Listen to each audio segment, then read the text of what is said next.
Salut à tous, on se retrouve aujourd'hui pour parler du Paris Saint-Germain ce mardi 8 juillet. On commence tout d'abord avec la Coupe du Monde des clubs parce que ça y est les gars, les demi-finales, et c'est imminent. Tout d'abord ce soir, Fluminense, on souhaite bonne chance, tiens, Thiago Silva, ancien parisien. Fluminense contre Chelsea, c'est ce soir 21h et surtout, ce qui nous intéresse c'est le Paris Saint-Germain, c'est demain soir maintenant. Donc le PSG contre le Real Madrid, demain 21h. A noter que les deux rencontres, les deux demi-finales se joueront à New York dans le même stade, le MetLife Stadium. Se jouera également la grande finale dimanche prochain. Dans ce stade se jouera également la finale de la Coupe du Monde l'année prochaine, mais cette fois-ci des pays. Donc voilà, bien sûr, on connaîtra là dans quelques heures qui sera en finale, bien sûr, de cette première édition de la Coupe du Monde des clubs avec ce format avec 32 équipes. Et concernant ce match, les gars, on connaît l'arbitre, quelqu'un de très important. Donc ça sera le Polonais Marciniak qui arbitrera ce Paris Saint-Germain Real Madrid demain. Donc bon, vous l'avez déjà vu, bien sûr, il a arbitré par exemple la finale de la Coupe du Monde entre la France et l'Argentine. C'est un arbitre, des fois qui fait un peu des dingueries dans certains matchs, bref. Et que voilà, sur Méga PSG, donc lui il n'est pas du tout satisfait. Voilà, qu'en gros que ça soit lui. Pourquoi ne pas directement donner le sifflet à Florentino Pérez, ce qu'on va vivre mercredi, le match contre le Bayern, c'était rien à côté, je crois. Bon bref, pourquoi? Parce que on a l'impression que c'est... Je sais pas, non, je vais pas non plus dire un fan du Real, mais par exemple, il y a une photo de lui il y a quelques années. Et si on regarde les gars sur son tableau, enfin sur son bureau juste à côté, regardez, on peut voir une trousse du Real Madrid. Voilà, l'arbitre demain. Après, on verra s'il fera des dingueries, les gars. C'est vrai qu'on pourra se poser question, mais voilà, ce sera lui demain, l'arbitre de cette rencontre.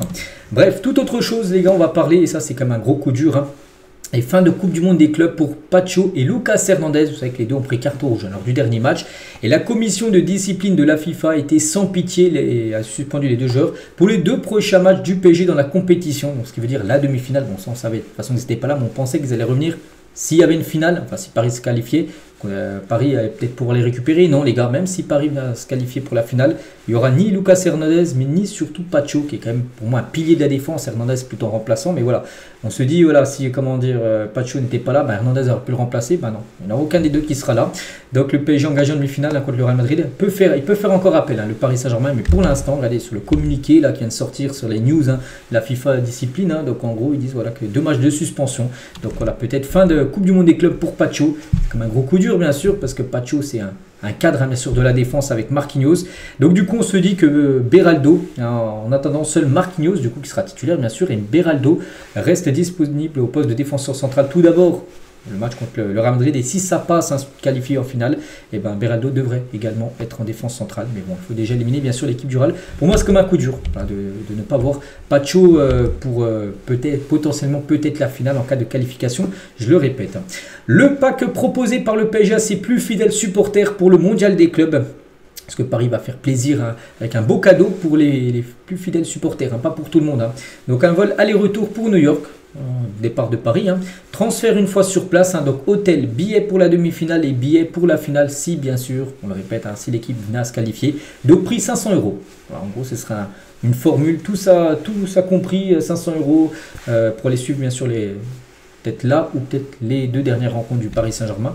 Donc c'est un très beau cadeau. En gros, Paris veut faire ça pour unifier bien sûr la relation entre les supporters bien sûr et les joueurs. A noter que Deschamps et son adjoint Guy Stéphane s'envoleront pour assister au match Paris Saint-Germain Real Madrid. Il va superviser pas mal de joueurs français. Deschamps, dans ses côtés Paris Saint-Germain, il y en a plein. Il y a Barcola, il y a d'autres, il y a Ousmane Dembélé, il y a Désiré Doué, il y a Warren Zaïre-Emery, tous ces joueurs là. Hernandez ne pourra pas jouer. Et côté Real, par exemple, il y a un ancien joueur comme Mbappé, Tchouaméni ou Kamavinga. Donc voilà, il sera bien présent à cette rencontre, Didier Deschamps.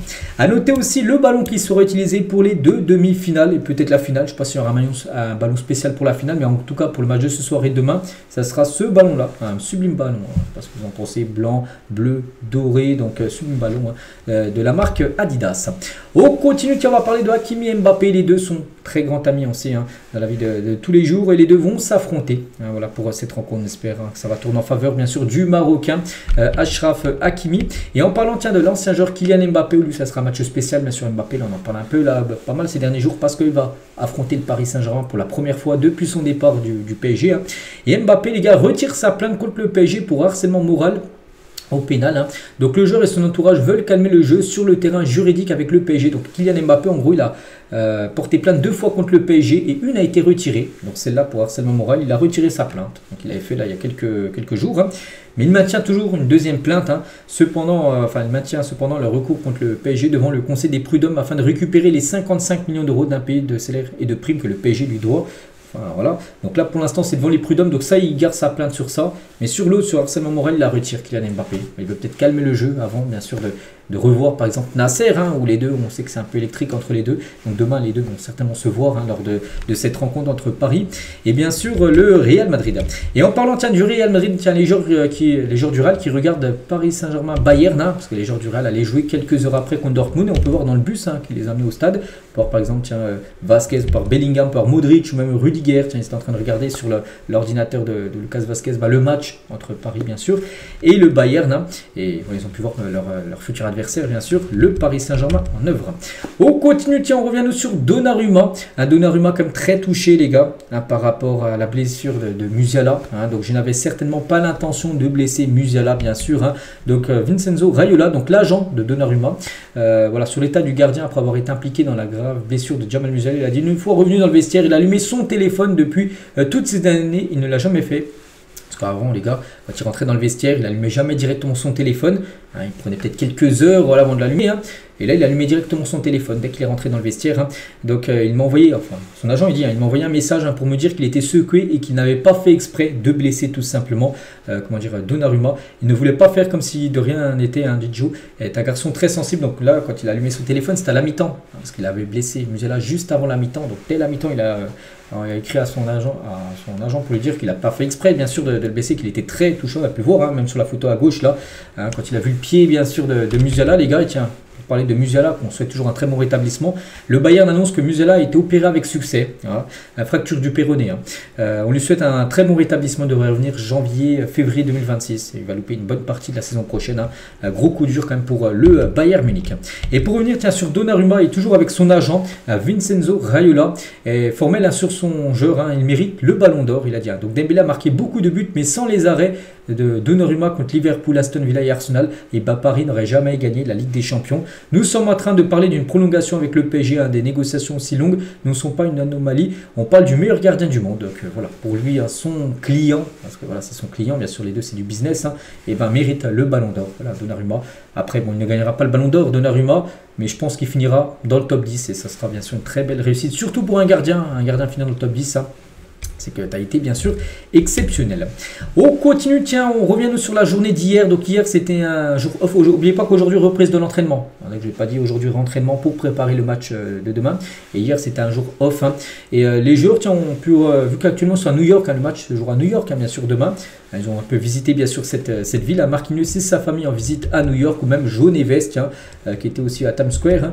Et regardez son but contre l'Inter Miami, vous savez ce but de la tête qui a marqué en tout début de match.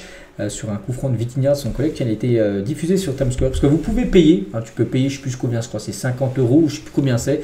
Et ouais, sur les écrans de Times Square, en gros, une petite affiche pendant 10 secondes, c'est diffusé. Et en gros, il a diffusé son but. Enfin, je ne sais pas si c'est lui ou ses amis qui ont diffusé ça, mais voilà, il était très content, bien sûr. Joe Neves. Et toujours avec cette équipe parisienne aux États-Unis, hein, donc le PSG de plus en plus populaire aux États-Unis, hein, donc possédant une boutique sur la 5e avenue de New York, hein, ou peut-être les joueurs, tiens, peut-être visite, hein, je ne sais pas. Donc voilà, une boutique hein, depuis 2022 en plein New York. Hein, le club a vu son succès en Ligue des Champions booster sa cote. Hein. On a beaucoup plus de clients, résume le manager en gros de cette boutique. On est en gros en rupture de stock sur le maillot de Dembélé. Dembélé, les gars, il n'y en a plus. Voilà, là-bas à New York, hein, c'est carton. Hein. Et il a dit hein, toujours ce manager, en gros, donc en termes de flux de clients, le club se dit satisfait par les chiffres. Hein. Et les maillots les plus vendus aussi ces derniers jours, hein, aussi Désiré Doué et Kvaratskhelia. Il y a une grosse communauté géorgienne hein, du côté des États-Unis à New York. Hein. Donc voilà, à Paris aussi, que ce soit sportivement, pour l'instant c'est une demi-finale, c'est très très bien. Et aussi financièrement, le PSG, hein, prendre l'ampleur dans le monde entier, vraiment en vendant même des maillots maintenant, même beaucoup de maillots du côté des États-Unis. Et on finit aujourd'hui avec Désiré Doué, et c'est vrai que c'est le porte-bonheur hein, du côté du Paris Saint-Germain. On espère que demain ça continue pour lui. Donc à chaque fois que Désiré Doué a trouvé le chemin défilant en compétition officielle avec le PSG, donc 14 matchs où il a marqué 14 victoires. Voilà, Paris, les gars, il n'y a aucun nul, aucune défaite. Quand ils marquent, Paris ne trompe pas. Et Paris gagne, espérant que demain, bien sûr, le PSG gagne. Hein. Et voilà, si Désiré Doué marque, hein, ça sentirait, bien sûr, on peut dire très très bon. Donc voilà les gars, ce qu'il va dire aujourd'hui. J'espère que ça vous a plu. Donc nous, on se retrouve demain. Mais pas que Luis Enrique, elle va faire sa conférence de presse là dans quelques heures. On reviendra demain sur tout ce qu'il a pu dire, aussi sur les compos probables hein, concernant ce gros match, hein, bien sûr, demain soir contre le Real. Allez, je vous souhaite une très bonne journée et à demain.